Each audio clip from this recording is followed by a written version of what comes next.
सीताराम ने जय श्री कृष्ण बधाने स्वागत है तमारू मारा रंगीला भालनी रसोई में। आज आपणे बनावीशुं રીંગણાનું एकदम स्वादिष्ट शाक। ए पण आपणे ड्राय शाक बनावीने तैयार करीशुं एकदम नवी ज रीते। आ रीते एकवार बनावीने ट्राय करशो तो बधाने खूब ज पसंद आवशे अने बाळकोने पण नहीं भावतुं होय ने तो ए पण आंगळा चाटी चाटीने सरस रीते खाई जशे। तो आ रीते एकवार जरूरथी ट्राय करजो। तो आपणे રીંગણાનું શાક બનાવવાની શરૂઆત કરી લઈએ। તો ચાલો આપણે બનાવવાની શરૂઆત કરી લઈએ। તો રીંગણનું શાક બનાવવા માટે મેં અહીંયા 300 ગ્રામ જેટલા રીંગણ લઈ લીધા છે। તો હવે એને આપણે કટ કરી લઈશું। તો રીંગણને આપણે પાણીમાં કટ કરી લઈશું જેથી કરીને કાળા ન પડી જાય। તો અહીંયા આપણે જે ઉપરના ડીટીયાનો ભાગ છે એને કાઢી લઈશું।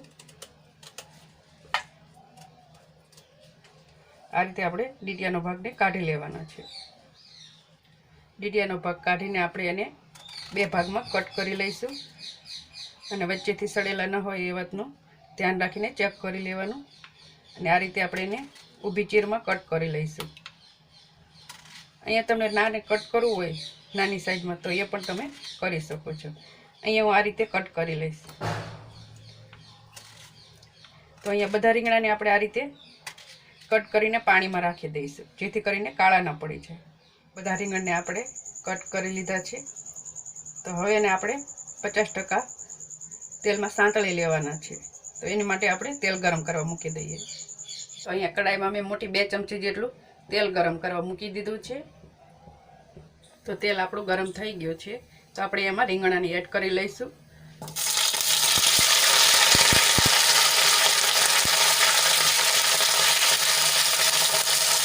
तेल में सारी रीते मिक्स कर लईशुं અને 50% सुधी तळाई जाए त्यां सुधी आपणे एने तळवाना छे। 50% चढ़ी लेवाना छे।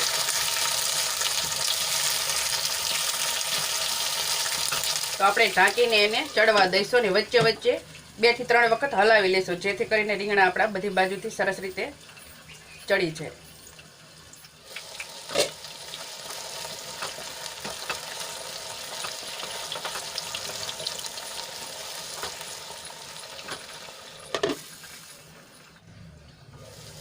तो 4 થી 5 मिनिट જેટલો સમય થઈ ગયો છે ને આપણા રીંગણા 50% જેટલા સંતળાઈ ગયા છે।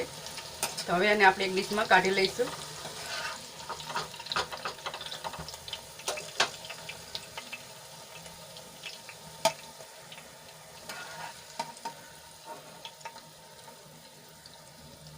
તો રીંગણા આપણા સંતળાઈને તૈયાર થઈ ગયા છે। તો હવે એના વઘારની તૈયારી કરી લઈએ।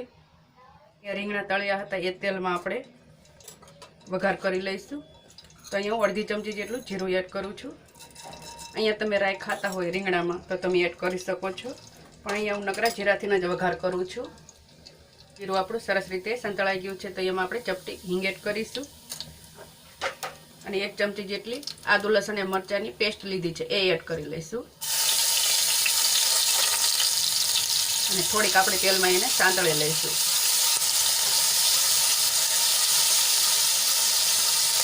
आदु लसण और मरचानी पेस्ट थोड़ी संतळाई गई है।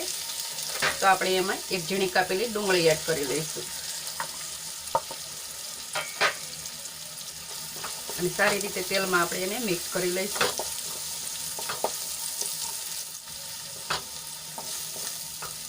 हवे डूंगळीने आपणे गुलाबी रंगनी थाय त्यां सुधी आपणे एने सांतળી लेवानी छे।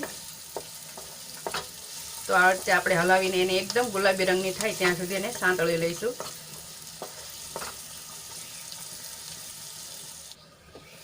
तो डूंगળી आपणी सरस रीते संतळाईने लाल थई गई है। तो हवे एमां आपणे एक झीणुं कापेલું टमेटું एड करी लईशुं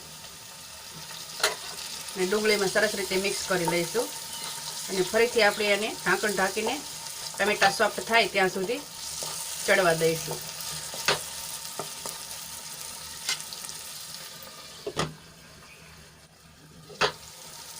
तो 2 મિનિટ જેટલો સમય થઈ ગયો છે અને टमेटा पण आपणा सरस रीते सॉफ्ट थई गया छे। तो हवे एमां आपणे मसाला एड करी लईशुं। तो अहींया अर्धी चमची जेटली हळदर एड करूँ छुं। 1 चमची जेटલું लाल मरचું पाउडर अहींया तमे तमारी तीखास प्रमाणे एड करी शको छो। 1 ચમચી ધાણા જીરું પાવડર અને સ્વાદ મુજબ આપણે મીઠું એડ કરીશું અને થોડોક આપણે ગરમ મસાલા એડ કરીશું. બધા મસાલા સરસ રીતે આપણે સાંતળી લઈશું. તો મસાલાને આપણે મિક્સ કર્યા બાદ 1 મિનિટ માટે એને સાંતળી લઈશું.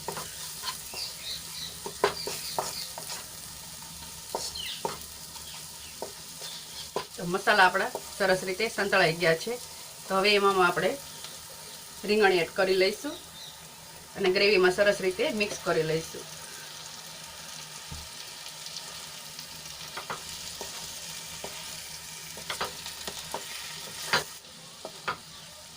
તો રીંગણા આપણા ગ્રેવીમાં સરસ રીતે મિક્સ થઈ ગયા છે. ઉપરથી થોડુંક આપણે લીંબુ એડ કરીશું. તો અહીંયા મેં અડધા લીંબુનો રસ એડ કર્યો છે અને 2 ચમચી જેટલું થોડુંક આપણે પાણી એડ કરીશું જેથી કરીને મસાલા આપણા બળી ન જાય. તો અહીંયા મેં 2 નાની ચમચી જેટલું પાણી એડ કરી લીધું છે. હવે એને આપણે હલકા હાથે મિક્સ કરીને એને 3 થી 4 મિનિટ સુધી આપણે એને થવા દઈશું જેથી કરીને મસાલાની ગ્રેવી બધી રીંગણામાં સારી રીતે ચડી જાય.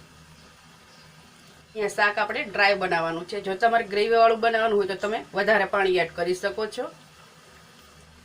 તો 3 થી 4 મિનિટ જેટલો સમય થઈ ગયો છે અને આપણા રીંગણા સરસ રીતે ચડી ગયા છે. તો આપણે ગેસને હવે બંધ કરી લઈશું. આપણા રીંગણા સરસ રીતે સોફ્ટ થઈ ગયા છે અને એકદમ સરસ રીતે ચડી ગયા છે. તો હવે આપણે ઉપરથી કોથમીર એડ કરી લઈશું અને એક ડીશમાં આપણે એને સર્વ કરી લઈશું. તો આપણું સરસ મજાનું ગરમા ગરમ રીંગણાનું શાક તૈયાર છે. અહીંયા મેં ડ્રાય બનાવ્યું છે. તમારે ગ્રેવીવાળું કરવું હોય તો પણ એ કરી શકો છો. આ શાક જેટલું દેખાવમાં સુંદર લાગે છે ને એટલું ખાવામાં પણ ખૂબ જ સ્વાદિષ્ટ લાગશે. તો એકવાર આ રીતે રીંગણાનું શાક જરૂરથી ટ્રાય કરજો. તો આ શાકને મેં રોટલી સાથે સર્વ કર્યું છે. તમે બાજરીના રોટલા સાથે ખાશો ને તો પણ આ શાક ખૂબ જ ખાવામાં મજા આવશે. તો અહીંયા મેં રોટલી સાથે અને ડુંગળીના સલાડ સાથે સર્વ કર્યું છે. તો એકવાર આ રીતે રીંગણાનું શાક બનાવીને જરૂરથી ટ્રાય કરજો. ખાવામાં ખૂબ જ મજા આવશે અને એકદમ સ્વાદિષ્ટ આ શાક બનીને તૈયાર થઈ જશે. તો તમને મારી આ રેસીપી પસંદ આવી હોય ને તો તમારા ફ્રેન્ડ્સ અને ફેમિલીમાં શેર કરવાનું ભૂલતા નહીં. અને ચેનલ પર નવા હોય તો ચેનલને સબસ્ક્રાઈબ જરૂરથી કરજો અને કમેન્ટ કરીને જરૂરથી જણાવજો કે તમને મારી રેસીપી કેવી લાગી.